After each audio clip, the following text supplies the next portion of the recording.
Okay, I'm pretty sure everybody has at least had a thought about cheating in school. And not even on an exam, like any kind of assignment. I never really would cheat unless I really had to. Basically, when got desperate and I didn't study enough, I don't know, man. I just had to do what I had to do. But YouTube, I'm not endorsing these actions, okay? This is all for educational purposes. But yeah, today we're going over the best and worst cheating methods. Now, when I was in elementary school or middle school, I barely cheated because I thought if I broke a rule, it was the end of the world. I thought I was gonna go to jail, serve 50 years for cheating in school. It wasn't that deep. I would have just got an F on the test. But I did cheat once for whatever reason. And when I did, I used this method where you would look at another student's paper. Now, when you look at somebody else's paper, you run the risk of getting caught immediately because the teacher's obviously gonna eye down everybody taking the test. Then you're sitting there looking like an idiot trying to be slick. And when the teacher does glance in your direction, you pretend like you were looking at the clock or some shit. So when I didn't study enough and I was watching too much Lego Ninjago or playing too much Pokemon, whatever, that was my go-to. And one time I ended up getting caught. And the person's paper that I looked at, they ended up snitching on me. So yeah, it was up, bro. It was over. I had to explain away to the teacher. No, I was just looking across the room, you know, the paper just got in my line of sight. And I got out of it somehow. I have no clue how. We had like those cardboard folder, whatever the hell they were, things over our paper. So like we couldn't look at other people's paper. But I was like making it way too obvious. So it just wasn't going to work out. Sometimes you can't even see all the information that you're trying to get on the paper. But if you take a quick glance and somehow get all the information, then I guess that's good. So overall, I'm gonna rate this method like a 4 out of 10. Now we got the chain method. I don't know what to call it. But basically, this method requires an entire squadron of people ready to cheat and risk getting an F on their exam. Now, I've never done this personally, but in one of my classes, I have seen somebody doing this. And my brother has done it before. They would just give each other a little hand signal under the desk for whatever letter the answer was, and they would pass it down the row to each other. Like, they had a whole line of people doing this, and I have no clue how the teacher didn't notice, but they all ended up passing the exam. And this method, it's pretty easy to get caught. Like, I've seen people try to pass around a note card before, like, dog, what the hell? That's not gonna work. Like, they're gonna see you're passing something around. So you can't make it super obvious. But anyways, we're gonna rate this one probably a 6 out of 10. When it's done right, you know, it could be pretty solid. Going to the bathroom. Dog, this is the oldest trick in the book. I mean, unless your teacher does not give a singular they are not falling for this. Like, imagine it's dead silent and you just go up to the teacher like, can I go to the bathroom?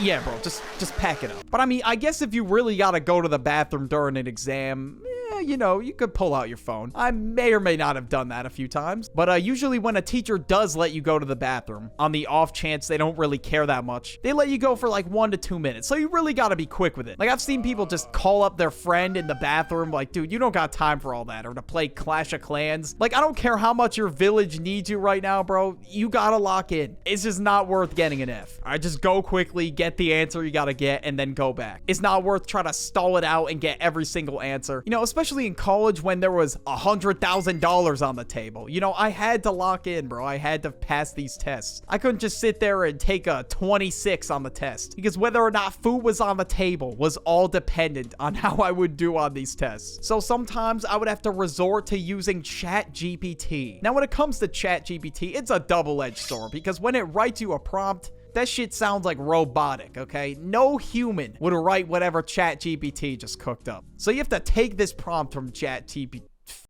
I can't even ChatGPT and humanize it. Otherwise, they're gonna be like, no human uses the word henceforth? That sounds like something somebody would have said during the Boston Tea Party. Like, oh, Jesus, how preposterous. Henceforth, I shall be bad. Like, dog, we are in the almighty 2025. And I know AI is advancing and stuff, and it's honestly really scary how fast it's moving. Bumbling through brush, my botanical escapade continues. That doesn't mean AI is going to cook up a paper for you every single time, but it might give you some ideas on where to start, or you could just edit some shit out of it. So I'll give ChatGPT a 7 out of 10. It's pretty solid sometimes. Now we got looking at your phone in class. Now this one is very risky. And now the only time I would ever do this is if my test had a lockdown browser on it. Now one time when I was in Spanish class, I'm like, all right, dog, everyone else is using Google Translate. I'm gonna do it. And I pulled out my phone and I just left it in my backpack and pretended like I was reaching for something in my backpack. All right, not in that.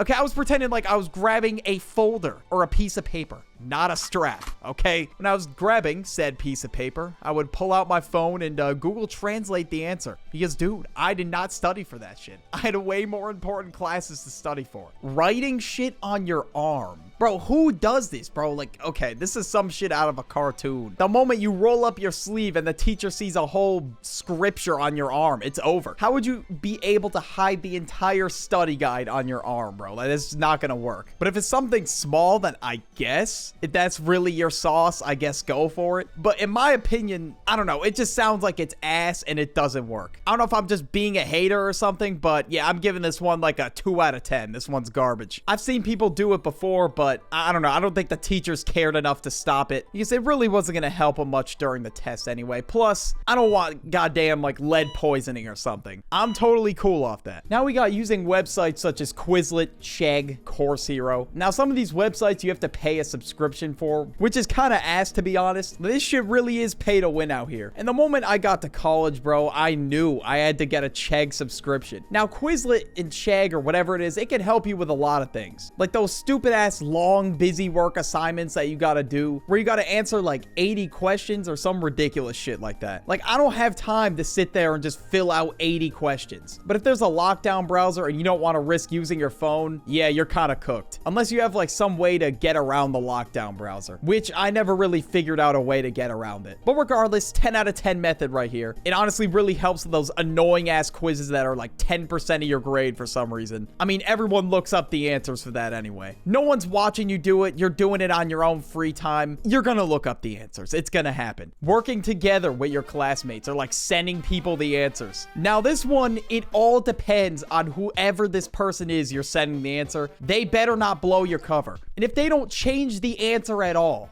you guys are going to get caught, obviously. So you got to take extra precautions. You could like run it through a software that will change up the wording of it a bit, or just go in and do it yourself and change the wording. But bro, if I am delivering you the answers, you're the one changing the wording. I'm not doing it. And also, if you're receiving the answers, you got to make sure whoever this classmate is that you're getting the answers from, you got to make sure they have good grades in the class. Because a lot of times I would give people answers and yeah, they would end up being wrong. Because in some of those classes, I was barely passing. You got to get answers from a tryhard, all right? Somebody who has an A in the class. They got internship offers everywhere, or at least somebody who's doing well in the class. Otherwise, yeah, that shit's gonna be ass. And actually, a couple times I've been caught working together with my brother. At the time, our school was like half online, half in person. So you best believe we took advantage of that. And we got an email from the teacher saying like, hey, I know you guys work together. Don't do it again or else you will both be punished. And believe me, we're not stupid. We made sure to change our answers and everything. We made sure we had different answers for some of the questions. He would submit his at a completely different time. I genuinely have no idea how she figured it out. And also in college, I had this stupid ass busy work assignment I had to do.